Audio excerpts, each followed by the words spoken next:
As you probably already know, Part 3 of the IELTS speaking exam is designed to be a discussion between yourself and the examiner.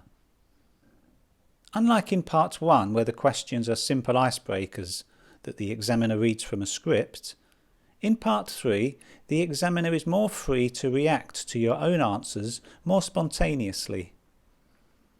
Consequently, there's always a chance that you might need to check you understand something the examiner asks, or make sure the examiner understands something you've said. In this lesson, we'll look at phrases you can use to confirm understanding.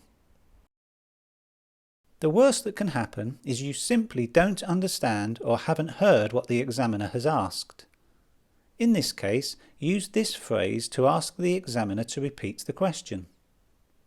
Sorry, I'm afraid I didn't catch that. Could you say that again?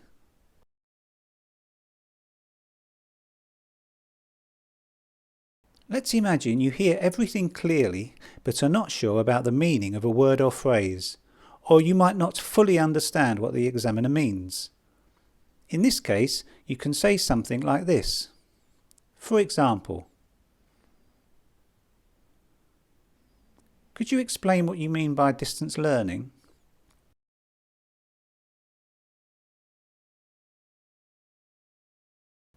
You may not fully understand what the examiner has asked, but you might feel confident enough to make a guess, in which case you can use these expressions.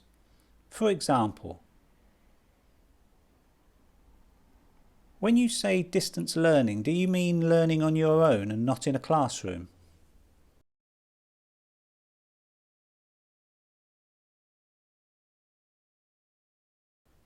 These are similar to the previous two phrases. If you feel pretty confident you understand, but just want to confirm this, these phrases are useful. For example, are you asking if I think educational opportunities should be more equal?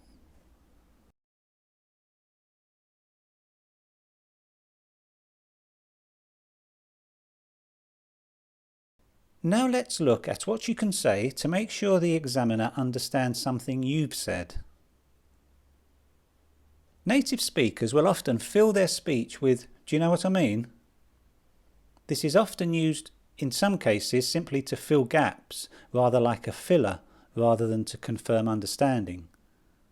This might come across as a little informal during an exam, so you should try not to overuse this expression.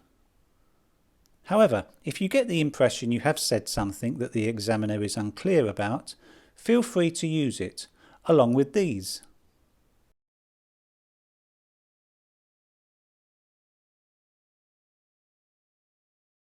To sum up, here are the phrases we've looked at to confirm understanding. Try to use a variety of them in your exam preparation.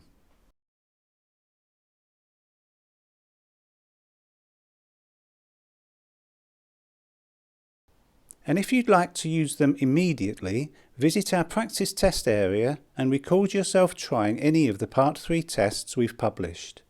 You'll find them at www.ieltsspeaking.co.uk.